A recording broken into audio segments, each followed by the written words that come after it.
मिथुन लग्न और राशि की पत्रिका में चंद्रमा उनके द्वितीय भाव के कारक होते हैं। द्वितीय भाव आप जानते हैं कि आपके धन से संबंधित होता है, एक्यूमुलेटेड वेल्थ से संबंधित होता है। चंद्रमा आपके मन का भी कारक होता है, साथ ही साथ आपके कैश फ्लो, लिक्विड कैश का भी दायित्व जो है वो चंद्रमा के पास ही आता है। आपकी राशि, आपके लग्न के स्वामी बुध महाराज होते हैं। लग्न के स्वामी तो होते ही होते हैं, साथ ही आपके चतुर्थ भाव यानी सुख स्थान के स्वामी भी होते हैं। अब देखिए, मन का और बुद्धि का सामंजस्य होना बहुत जरूरी है। मतलब आपकी पत्रिका में आपके चंद्रमा का बैलेंस्ड होना बहुत जरूरी है, क्योंकि कहीं भी अगर ये तारतम्य थोड़ा सा भी गड़बड़ा जाता है तो यकीन मान के चलिए कि आपका कैश फ्लो, आपका फाइनेंस कहीं ना कहीं बाधित जरूर होता है। क्योंकि जब मन और बुद्धि का सामंजस्य नहीं होगा तो हमारे द्वारा लिए गए डिसीजंस गलत होंगे और वो डिसीजन हमें फाइनेंस के क्षेत्र में परेशान कर सकते हैं। नमस्कार दोस्तों, कैसे हैं आप सभी। मैं आपका ज्योतिष मित्र श्लोक वर्मा आपके अपने चैनल श्री हनुमान कृपा में आपका हार्दिक स्वागत करता हूं, अभिनंदन करता हूं। साथ ही अपने बड़े भैया श्री हनुमान जी से करबद्ध निवेदन करता हूं कि वे अपने हनुमत कृपा परिवार के सभी सदस्यों को, नए जुड़ने वाले सभी सदस्यों को सुख समृद्धि प्रदान करें, उन्हें उनके कार्यों में आशातीत सफलता प्रदान करें। दोस्तों, आज हम बात कर रहे हैं फरवरी 2025 हमारे मिथुन राशि के लिए किस प्रकार का जाएगा। वीडियो थोड़ा सा लेट हो गया है, इसके लिए मैं क्षमा प्रार्थी हूँ, लेकिन फिर भी अभी पूरा माह बाकी है और ये माह जो है ये मिथुन राशि वालों के लिए बहुत सावधानी पूर्वक निकालने वाला रहेगा। न सिर्फ ये माह बल्कि अगला माह भी, क्योंकि कुछ जो ग्रहों के परिवर्तन हुए हैं वो आपके लिए फेवरेबल हैं, कुछ ग्रहों के जो परिवर्तन हुए हैं वो आपके लिए अनफेवरेबल हैं। किन क्षेत्रों में आपको सावधानी बरतनी चाहिए, कहाँ से आप लाभ उठा सकते हैं। वीडियो को अंत तक अवश्य देखिएगा, हो सकता है कि कुछ चीज़ आपको लाभदायक मिले, जो कि आपको, देखिए एस्ट्रोलॉजी जो है ना वो एक ऐसा प्लेटफॉर्म है जो आपको दिशा निर्देश दे सकता है। कोई भी एस्ट्रोलॉजर आपको करोड़पति बनाने का दावा नहीं कर सकता कि 7 दिन में करोड़पति बन जाइए, ठीक है। तो चलिए स्टार्ट करते हैं कि फरवरी 2025 आपके लिए किस तरह का रहने वाला है। देखिए, वर्तमान परिस्थिति में एक हम आपके ग्रह किस प्रकार से किन भावों में गोचरस्थ हैं उस पर एक नज़र डाल लेते हैं। यहाँ जो ये 3 लिखा हुआ है ये आपकी मिथुन राशि है, चंद्र राशि मिथुन राशि। यहाँ पर मंगल महाराज बैठे हुए हैं, ठीक है। आपकी पत्रिका में द्वितीय भाव, जैसा मैंने कहा कि यहाँ पर कर्क राशि फॉल करती है जिसके स्वामी चंद्र महाराज होते हैं। सूर्य आपकी पत्रिका में देखिए तृतीय भाव के स्वामी होते हैं। वर्तमान परिस्थितियों में आपके अष्टम भाव में गोचर कर रहे हैं। अष्टम भाव अच्छा नहीं माना जाता, ठीक है। आपके चतुर्थ भाव में केतु देव बैठे हुए हैं। पंचम भाव आपका खाली है, छठवां घर खाली है, सातवां घर खाली है। बुध जो कि आपकी पत्रिका में चतुर्थ भाव के स्वामी भी होते हैं, यह भी अष्टम भाव में सूर्य के साथ में बुधादित्य नामक राजयोग का निर्माण करके बैठे हुए हैं। यद्यपि ये भाव जो है वो सूर्य और बुध के हिसाब से थोड़ा सा प्रॉब्लमैटिक है। शनि महाराज आपके भाग्य भाव में बैठे हुए हैं। Shani Shani day by day इनकी डिग्रीज आगे बढ़ रही हैं और ये आपके कर्म क्षेत्र की तरफ अग्रसर हैं। राहुदेव आपके दशम भाव अर्थात आपके कार्य क्षेत्र, पद प्रतिष्ठा, मान मर्यादा के क्षेत्र में बैठे हुए हैं। शुक्र महाराज यहाँ पर उच्च के हैं। 27 जनवरी 2025 को आपकी राशि के स्वामी के विशेष मित्र शुक्रदेव जो है ये उच्च के हो गए और ये अभी फिलहाल कुछ समय तक यहीं गोचर करने वाले हैं। 11th हाउस आपका खाली है और जबकि 12वें भाव में गुरु महाराज यहाँ पर गोचर कर रहे हैं। देखिए, आज 4 फरवरी 2025 का इस साल का सबसे महत्वपूर्ण परिवर्तन हुआ है, जिसे कि अपन अब ये ट्रांजिट्स या कहें कि परिवर्तनों की शुरुआत जो हुई है वो आज से शुरू हो गई है। गुरुदेव बृहस्पति 4 फरवरी 2025 को जो अभी तक वक्री स्थिति में चल रहे थे ये अब मार्गी अवस्था में आ गए हैं।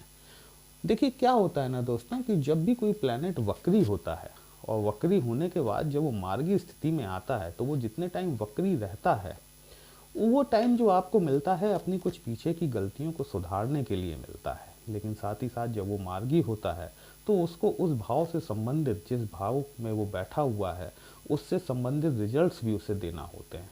क्योंकि 14 मई 2025 को गुरुदेव आपका 12वां भाव छोड़ देंगे। तो अब गुरु बृहस्पति के पास में आप ये मानिए कि आज 4 फरवरी 2025 से लेकर 14 मई 2025 तक का टाइम है, जिसमें कि उन्हें अपने जिस भाव में वो बैठे हुए हैं वहाँ से संबंधित रिजल्ट देना है। साथ ही साथ जिन भावों पर उनकी दृष्टि जा रही है उन भावों से संबंधित भी आपको रिजल्ट देना ही देना है।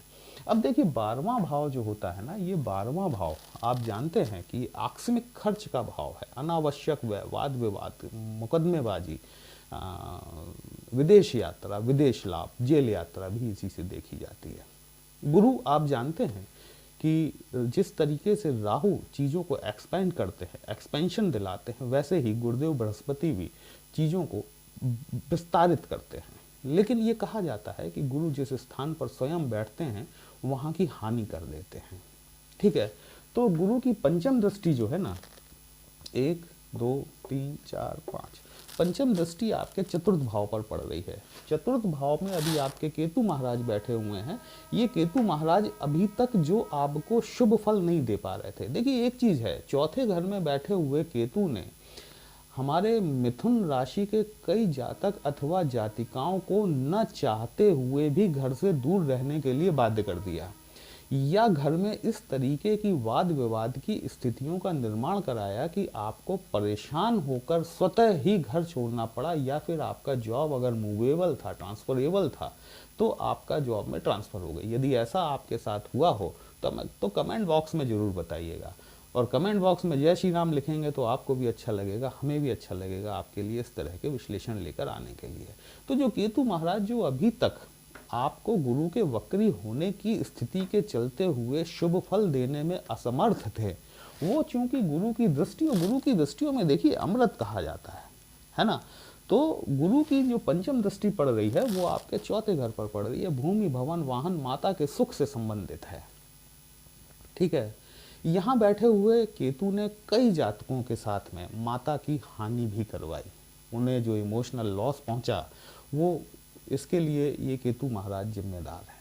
ठीक है, क्योंकि केतु देखिए, केतु जिस स्थान पर भी बैठता है ना, उस स्थान से संबंधित चीज़ों से आपको डिटैच करना केतु का नेटल कह सकते हैं कि उसका नेचर है।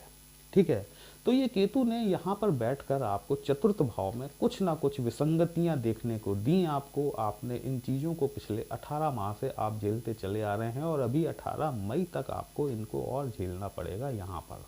ठीक है, लेकिन केतु के शुभ फलों में, केतु के शुभ फलों में अब आपको वृद्धि देखने के लिए मिलेगी। ये आज 4 फरवरी 2025 से स्टार्ट हो गया, ये मान लीजिए। सूर्य जो कि आपके तृतीय भाव के स्वामी होते हैं, अष्टम भाव में बैठे हुए हैं। बुधादित्य नामक राजयोग बना हुआ है।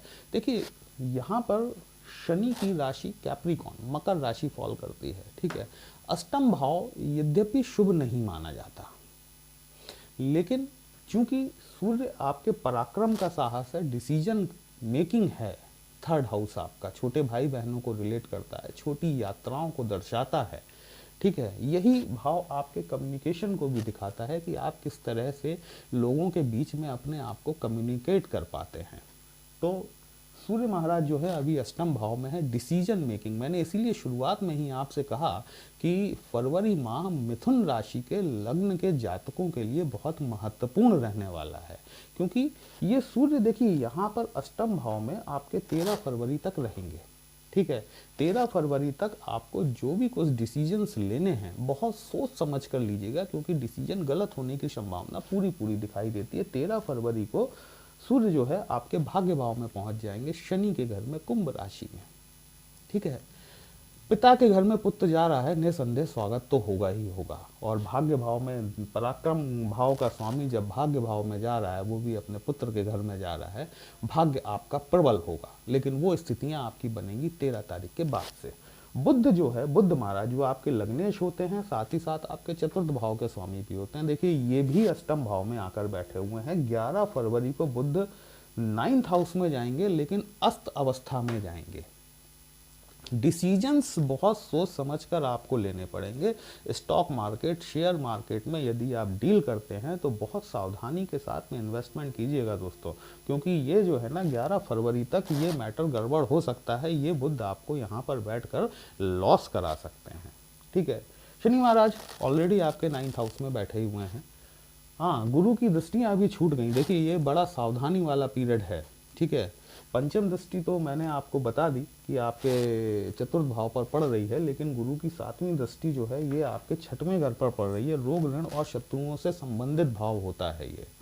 यदि गुरु आपकी पत्रिका में शुभ नहीं है, देखिए, तो अगले आने वाले 2 माह आपको विशेष सावधानी बरतने की आवश्यकता है, क्योंकि गुरु मार्गी होने के बाद जैसा मैंने कहा कि जिन रिजल्ट्स को देने के लिए वो बाध्य हैं, उन रिजल्ट्स को बड़ी जल्दी जल्दी देना शुरू करेंगे। आपके रोग ऋण और शत्रु बढ़ सकते हैं। यदि आप देखिए लोन लेना चाह रहे हैं तो अच्छी बात है, गुरु आपको लोन दिलाने में आपकी मदद कर देंगे। लेकिन यदि आप लोन नहीं लेना चाह रहे हैं तो आपको बचना चाहिए। कोई पुराना रोग, कोई पुरानी बीमारी यहाँ पर उभर कर सामने आ सकती है। कोई ऐसे दबे हुए शत्रु जिनको कि आप अभी तक अपना मित्र मान रहे थे, वो भी आपके सामने सर उठा सकते हैं कि देखो जी, हम आपके मित्र नहीं, हम तो आपके शत्रु हैं, ठीक है। छठवां भाव, मैंने आपसे पहले की वीडियो में भी कहा है कि छठवां भाव सेवा से संबंधित होता है। नर सेवा ही नारायण सेवा होती है। यदि आपके द्वारा किसी भी व्यक्ति या प्राणी मात्र की गई सेवा, आप ये मानकर चलें कि आपके लिए नारायण की सेवा ही है, ठीक है ना। क्योंकि आपके छठवें घर के स्वामी जो होते हैं मंगल होते हैं। मंगल अभी फर्स्ट हाउस में बैठे हुए हैं। बुध के साथ इनकी मित्रता नहीं है, नहीं बनती इनकी बुध से, ठीक है। तो ये मंगल महाराज भी जो है ना, ये यहाँ पर बैठकर आपको एग्रेशन दे रहे हैं। एक विषय देखिए, मंगल जो है वो आक्रामकता है। डिसीजंस बहुत सोच समझ के आपको लेने पड़ेंगे, और मंगल अभी यहाँ बैठे रहने वाले हैं, ठीक है। तो आगामी माह में आपको ये सावधानी बरतनी पड़ेगी कि आपको अपने एग्रेशन पर नियंत्रण पाना बहुत जरूरी है। गुरु की नवम दृष्टि जो है ये यहाँ पर आपके अष्टम भाव पर पड़ रही है। अष्टम भाव, जैसा मैंने आपको बता रखा है पहले भी, कि अष्टम भाव जो है ये पाताल का भाव है, मृत्यु का भाव है, आयुष्य का भाव है, छुपे हुए रहस्यों का भाव है, अकल्ट साइंसेस का भाव है। जो भी चीज़ें ज़मीन के नीचे जो रहस्य छुपे हुए हैं, या फिर हमारी सिक्योरिटी सर्विसेज, ये सारी चीज़ें जो है, जो भी हम रहस्यों से भरी हुई जो चीज़ पाते हैं, वो सब अष्टम भाव के अंतर्गत देखी जाती है। गुरु की नवम दृष्टि आपके अष्टम भाव पर पड़ रही है। यहाँ पर गुरु, यदि आप किसी रिसर्च फील्ड में हैं, यदि आप गुप्तचर संस्थाओं में काम करते हैं, यदि आप पुलिस में हैं, आर्मी में हैं, या फिर रॉ सीबीआई वगैरह में हैं, निश्चित तौर पर गुरुदेव आपको लाभ दिला सकते हैं। यदि आप रिसर्च स्कॉलर हैं, पीएचडी कर रहे हैं, डीलिट कर रहे हैं, आपके क्षेत्र में सफलता दिलाने का काम गुरु बृहस्पति इन 2 माह में अवश्य करने वाले हैं। 4 फरवरी से लेकर 14 मई तक का जो पीरियड चलेगा, ये तकरीबन 4 माह का पीरियड रहेगा। इस दौरान गुरु आपको निस्संदेह तौर पर, यदि आपका कोई प्रमोशन पेंडिंग है, आपको मिल सकता है। यदि आपकी कोई रिसर्च पेंडिंग है, रिसर्च कंप्लीट हो सकती है। यदि आप पेट्रोकेमिकल व्यवसाय से, माइनिंग से रिलेटेड काम में है, निस्संदेह तौर पर यहाँ पे गुरुदेव बृहस्पति आपको लाभ दिला सकते हैं। अब हम बात करते हैं आपके राहु महाराज, जो कि आपके कार्य क्षेत्र में पिछले 18 महीने से, लगभग 16 महीने से बैठे हुए हैं, और 18 मई तक इन्हें यहीं रहना है। राहु और केतु आप जानते हैं कि एक दूसरे के अपोजिट होते हैं।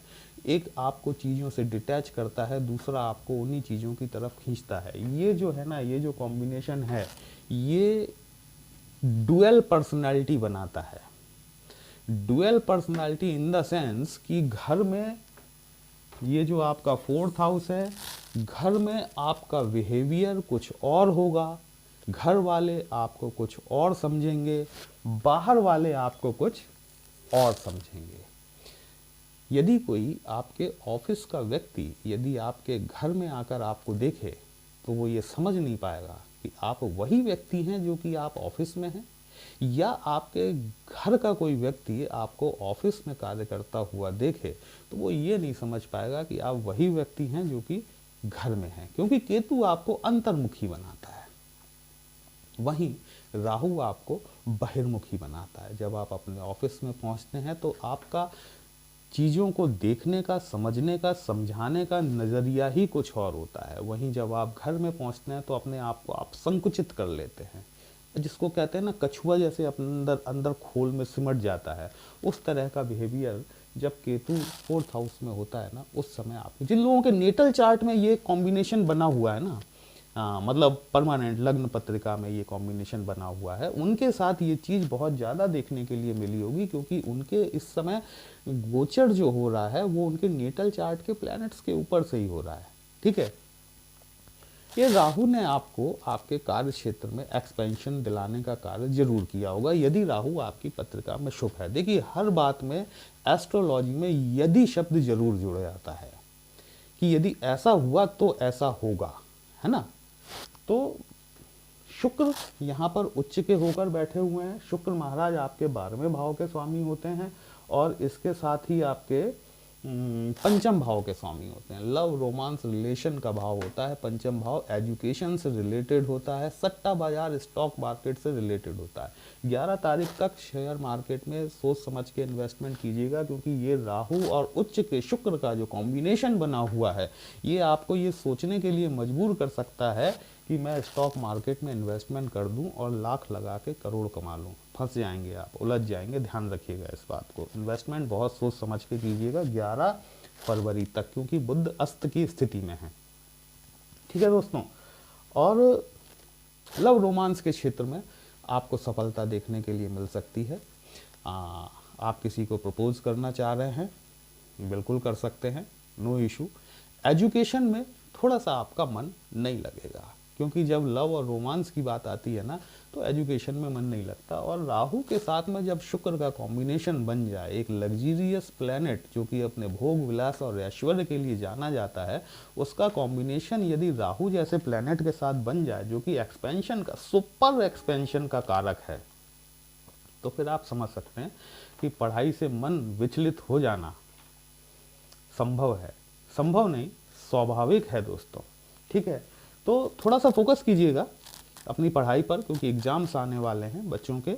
और यदि आप खुद स्टूडेंट हैं तो अपनी पढ़ाई पे फोकस कीजिए, क्योंकि ये जो प्लैनेट का ट्रांजिट है ना, ये थोड़े समय के लिए है, लेकिन ये डेंट लंबा दे जाएगा आपको। ठीक है, तो ये फरवरी 2025 में आपके लिए की जाने वाली सावधानियां जो आपको बरतना चाहिए, कहाँ से आप लाभ उठा सकते हैं, कहाँ आपको सावधानी बरतनी चाहिए, बताने का मैंने पूरा प्रयास किया है।